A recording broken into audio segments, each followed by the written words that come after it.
बिल्कुल पुनीत, देखिए ये बड़ा फैसला है आलाकमान का, छत्तीसगढ़ की सियासत के लिए बड़ा फैसला है।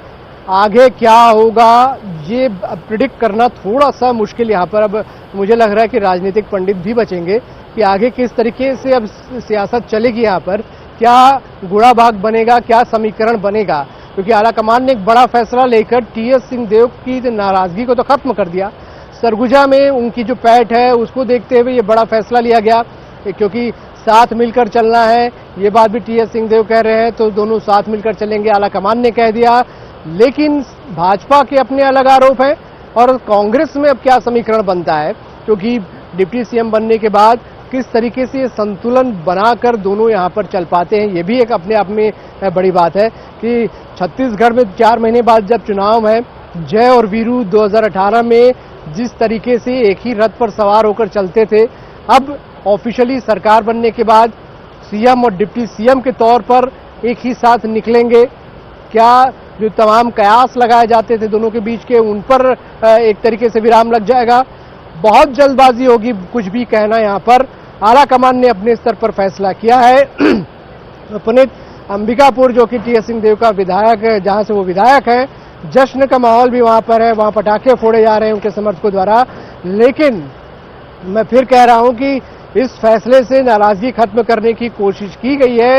नाराजगी कितनी खत्म होती है आने वाला वक्त यहां पर बताएगा कि क्या आगे समीकरण बनते हैं, क्या जो तमाम कयास लगाए जाते थे नाराजगी के, मनमुटाव के, उन पर विराम लग जाएगा इस फैसले के बाद, क्या होगा, ये अब सबकी नजर है। अब मुझे लगता है सिर्फ छत्तीसगढ़ नहीं बल्कि पूरे देश की नजर है, क्योंकि राजस्थान में भी कांग्रेस के साथ कुछ ऐसा ही मामला हो रहा था। उनकी भी निगाहें यहाँ पर टिक जाएंगी कि छत्तीसगढ़ को लेकर अगर बड़ा फैसला हुआ है तो क्या वहां पर भी कुछ होगा। तो बहुत सारे सवाल हैं जो कि भविष्य की गर्त में अब चले गए और एक बड़ा परिवर्तन छत्तीसगढ़ की सियासत में आप देखिए इसके साथ यहाँ पर हुआ है। एक नई दिशा यहाँ पर देने की कोशिश आलाकमान ने की है और ये जो फैसला आलाकमान ने कांग्रेस के लिया है बिल्कुल उनके आमतौर पर नेचर के विपरीत है कि कोई बड़ा फैसला जिस तरीके से नहीं ले पाता रहा, ये आरोप उन पर लगता रहा है कि वो कोई निर्णय में नहीं पहुंच पाते। एक बड़ा निर्णय वो यहाँ पर ले लेते हैं और वो बड़ा निर्णय लेने से पहले किसी को कानो कान खबर नहीं होती। आज बैठक में यही बात होती है और शाम को ये खबर आ जाती है कि डिप्टी सीएम यहाँ पर बना दिया गया है टीएस सिंहदेव को। तो ये एक बड़ी बात यहाँ पर है। इस पे लगातार काम करने का जो तरीका है उसमें शायद कोई बदलाव हुआ है। कर्नाटक के नतीजों के बाद से, कर्नाटक के नतीजों के बाद वहां पर मुख्यमंत्री बनाने को लेकर जो घमासान मचा था, उठापटक मची थी, उसके बाद शायद कांग्रेस ने कुछ सबक लिया हो। मैं आपके पास लौटता हूं, लेकिन उसके पहले सबसे बड़ी खबर जिनसे है, जो बड़ी खबर खुद हैं उप मुख्यमंत्री जो बनने वाले हैं टीएस सिंहदेव, उन्होंने क्या कुछ कहा है ये फिर से सुनवाते हैं, उसके बाद फिर चर्चा जारी रखेंगे। अभिषेक जी, पहले तो बहुत आभार व्यक्त करना चाहूंगा, गहरा आभार व्यक्त करना चाहूंगा। कांग्रेस प्रेसिडेंट आदरणीय मल्लिकार्जुन खड़गे जी ने एक जवाबदारी दी है। मैंने हमेशा यही जाना है, माना है और समझा है कि सरगुजा के अंचल में पला बढ़ा, छत्तीसगढ़ ने अपनाया, बहुत स्नेह दिया। कांग्रेस पार्टी ने काम करने का मौका दिया और लीडरशिप ने जवाबदारियां दी। तो जीवन में यही है कि जो जवाबदारियां मिले हैं उनको अच्छी तरीके से अपनी क्षमता के अनुरूप निभाओ, सबको साथ लेके चलना है और कोशिश करना है कि सीमित समय में भी जो कुछ कर सकें मिलजुल के हम लोग सबको, कांग्रेस के भले के लिए, पार्टी के भले के लिए, छत्तीसगढ़ के भले के लिए, छत्तीसगढ़ के नागरिकों के लिए प्रयास करना है। 6 महीने से भी कम टाइम बचा है, लगभग उतना ही टाइम बचा है। क्या कोशिश रहेगी जिससे कांग्रेस दोबारा वापस आए? एक तो सरकार ने जो काम किया और जितनी एकजुटता हो सके सब मिलके हम लोग फिर से काम करें। पिछले बार अप्रत्याशित नतीजे आए थे। मैंने तो कभी नहीं सोचा था कि 68 सीटें मिल पाएंगी, लेकिन छत्तीसगढ़ के मतदाता थे जिन्होंने हम लोगों को ये मौका दिया और पुनः 5 साल पूरे होने के बाद हम उनके पास जाएंगे, उनका सहयोग चाहेंगे, उनसे मदद मांगेंगे, उनका विश्वास अर्जित करना चाहेंगे। पूरे मन से हम लोगों ने काम करने की कोशिश की है। आगे भी हम काम इसी तर्ज पे करते रहना चाहेंगे, बस उसी के लिए मौका मांगने का समय है। तो 6 महीने का समय है, कम भी रहता है, काफ़ी भी रहता है, इसमें हम लोग को सफलता हासिल करनी होगी। जय गुरु की जोड़ी फिर से छत्तीसगढ़ में जी, हम लोग साथ में काम कर रहे थे, अब फिर से एक अलग स्वरूप में काम करने का मौका मिला है। संगठन है, संगठन का हमारा ढांचा है, प्रदेश कांग्रेस के अध्यक्ष रहेंगे, हमारी एआईसीसी इंचार्ज हैं, पार्टी के डायरेक्शंस रहेंगे, संगठन के प्रदेश के सब पदाधिकारी हैं, हमारे और संगठन एनएसयूआई, यूथ कांग्रेस, सेवा दल, महिला कांग्रेस, बहुत सारे प्रकोष्ठ हैं, इनके साथी हैं, पदाधिकारी हैं, जिले में, ब्लॉक में, पोलिंग बूथ स्तर के साथी हैं, कैबिनेट के साथी हैं, विधायक साथी हैं, पंचायती राज नगरीय निकाय के हमारे साथी हैं, चुने हुए प्रतिनिधि हैं, ये सबके साथ ये पार्टी ने जो जवाबदारी सौंपी है उससे सरगुजा के कभी कार्यकर्ता पूरे छत्तीसगढ़ में एक खुशी का माहौल है हम लोगों का। और हाईकमान ने जो फैसला किया है, मैं कह सकता हूं कि थोड़ा देर से ही सही लेकिन अच्छा है और ये कांग्रेस के लिए बहुत पॉजिटिव जाएगा। और हमारे मुख्यमंत्री भूपेश बघेल जी ने इसे बड़ा सकारात्मक लेते हुए उन्होंने ट्वीट भी किया। बहुत अच्छा लग रहा है, जैसी एकजुटता सब में रहेगी तो कांग्रेस यहाँ पर निरंतर आगे बढ़ते रहेगी। क्या लगता है 2023 में विधायक आ पाएगा कांग्रेस? ये तो मतदाताओं का विशेषाधिकार है, लेकिन ये तो तय है कि कार्यकर्ता जोश में काम करेंगे और छत्तीसगढ़ और सरगुजा को जो सम्मान मिला है वो खाली नहीं जाएगा। रिजल्ट बहुत पॉजिटिव आएंगे और आपके माध्यम से पूरे छत्तीसगढ़ वासियों को बधाई और कांग्रेस के हर कार्यकर्ता को भी मैं बधाई दूंगा कि एक बड़ी उपलब्धि सरगुजा संभाग को और छत्तीसगढ़ को मिली है। टीएस सिंहदेव के डिप्टी सीएम बनने के बाद सरगुजा में भी खुशी की लहर देखने को मिली है। हमारे साथ जिला अध्यक्ष राकेश गुप्ता हैं, डिप्टी सीएम बने टीएस सिंहदेव, कितना खुशी है सरगुजा वालों को? सरगुजा कांग्रेस पूरे संभाग के कार्यकर्ता, मतदाता, सरगुजा वासी बहुत दिल से खुशी हैं और छत्तीसगढ़ में खुशी की लहर ये चलिए। टीएस सिंहदेव पूरे छत्तीसगढ़ में एक विराट व्यक्तित्व रखते हैं और उनके डिप्टी सीएम बनते के साथ में एक उम्मीद हम लोग जता रहे हैं कि अब बहुत सकारात्मक इसके रिजल्ट हम लोग छत्तीसगढ़ में देखेंगे। ये फैसला जो आज लिया गया है, नहीं लगता है कि इससे पहले ले लेना चाहिए? देर है दुरुस्त है, हाईकमान का फैसला, हाईकमान के द्वारा दिए गए निर्देश सर्वोपरि होते हैं और हम लोग कांग्रेस के एक अनुशासनात्मक सिपाही हैं और टीएस सिंहदेव अपने पूरे जीवन में कांग्रेस के अनुशासन का पालन किया है और आज उसका ये परिणाम है कि टीएस सिंहदेव डिप्टी सीएम बनाए गए। टीएस सिंहदेव के आप खास माने जाते हैं, संभागीय बैठक हुआ, एक इशारा।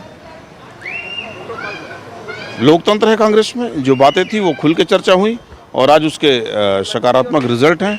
कांग्रेस में बात बोलने के लिए आज़ादी है बड़ी, ये मैं पार्टी का एक सिपाही हूँ, पार्टी में बोलने की आज़ादी है और टीएस सिंहदेव जी हमेशा खुले मन से अपनी बात को रखे हैं। अक्सर जो सीएम नहीं बनने पर टीएस सिंहदेव या कहें कि कांग्रेसी कार्यकर्ता नाराज थे, अब डिप्टी सीएम बनाया गया है, कितना उत्साह रहेगा? देखिए, उसमें कोई दो मत नहीं है कि वो एक बहुत ही क्षमतावान नेता हैं और जब भी उनको जवाबदारी मिलेगी तो बेस्ट आउटपुट देंगे। तो हम सब लोग जब चुनाव लड़ रहे थे तब से लेकर इस उम्मीद पे थी कि उन्हें बड़ी जवाबदारी मिलेगी और आज जो जवाबदारी मिला है पार्टी के सिपाही होने के नाते वो सब टीएस सिंहदेव जी स्वीकार करेंगे। अब चुनाव आने वाले हैं, क्या लगता है जो सरगुजा के 14 विधानसभा सीट है उस पर कितना काबिज होंगे? हम लोग सिंहदेव जी के सिपाही हैं, पार्टी के हम लोग नीति रीति के साथ काम करते हैं और हमेशा उनके नेतृत्व में पॉजिटिव रिजल्ट आए हैं और आज 14-0 छत्तीसगढ़ के सरकार बनने में सरगुजा संभाग का एक हिस्सा था, लेकिन उनका विराट व्यक्तित्व तो पूरे छत्तीसगढ़ में 90 सीटों पे उनका कहीं ना कहीं दखल है और आज उसी के ये सब सकारात्मक रिजल्ट हैं। तो आप देख सकते हैं कि जिस तरह से टीएस सिंहदेव को डिप्टी सीएम बनाने के बाद सरगुजा में भी खुशी की लहर है और ये दावा भी किया जा रहा है कि 14 जो विधानसभा सीट हैं जिसमें कांग्रेस का जो कब्जा है वो पुनः स्थापित होगा और इसका प्रभाव छत्तीसगढ़ के 90 विधानसभा सीट पर भी रहेगा। श्रवण महंत, न्यूज़ 18, छत्तीसगढ़, अंबिकापुर। देखिए, ये आतिशबाजी और जश्न, इसकी तस्वीरें भी आ गई हैं। कार्यकर्ता जश्न मना रहे हैं। कांग्रेस ने बड़ा फैसला लिया है, डिप्टी सीएम बनाए गए हैं टीएस सिंहदेव और सीएम भूपेश बघेल ने बधाई भी दी थी। साथ में मुस्कुराते हुए दोनों नेताओं का फोटो और ट्वीट उन्होंने कर दिया।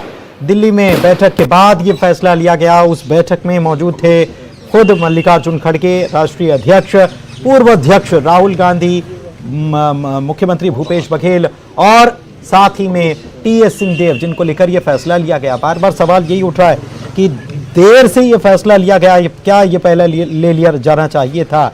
लेकिन देर आए दुरुस्त आए, बार बार ये कहा जा रहा है। तो दुरुस्त आए तो क्या ये मांग पहले से उठ रही थी? क्योंकि हमारे सहयोगी श्रवण महंत जो हैं, जो मौजूद हैं अंबिकापुर में, उन्होंने बात की थी, वहां के जो नेता हैं, स्थानीय नेता, उनसे बातचीत की थी और उनसे भी ये कहा था कि अभी संभागीय सम्मेलन जो चल रहे हैं, क्या वहां पर भी ये चर्चाएं जोरों पर थी क्या?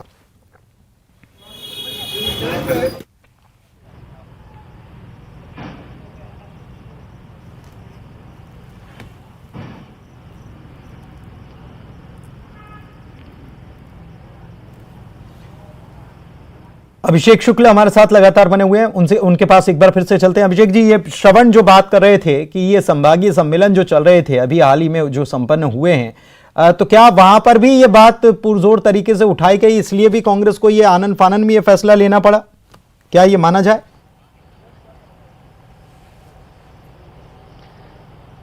देखिए, मुझे नहीं लगता कि ये कोई तात्कालिक कारण या किसी एक बात से यह फैसला लिया गया पुनीत। इसकी मैंने जैसे कहा पटकथा काफी समय से लिखी जा रही थी। टीएस सिंहदेव हर जगह चर्चा का विषय बने थे और आम लोगों के बीच भी चर्चा हो रही थी कि आखिरकार उनका रुख क्या होगा।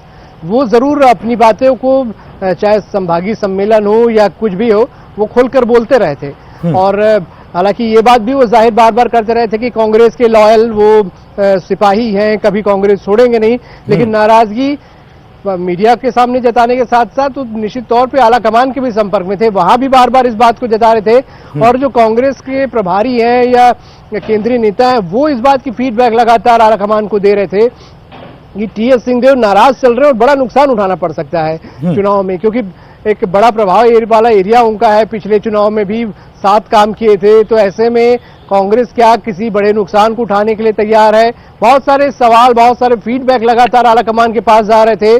तो उसको लेके आला कमान ने एक मन बना लिया था कि इस समस्या का समाधान ये ही होना है।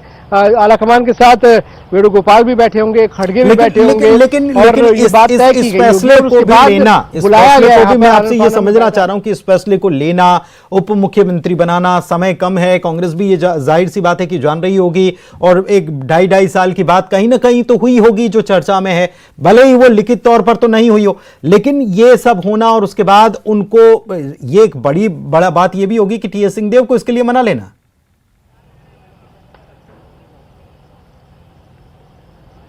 देखिए, टीएस सिंहदेव के पास कोई ऑप्शन नहीं था, क्योंकि 2.5 साल के बाद, अब 4 महीने पहले ऐसे कोई बदलाव वाली बात तो आलाकमान शायद ही मानता। नतीजा पंजाब में वो देख चुके हैं और टीएस सिंहदेव के पास भी और बहुत ज्यादा कुछ ऑप्शन नहीं थे।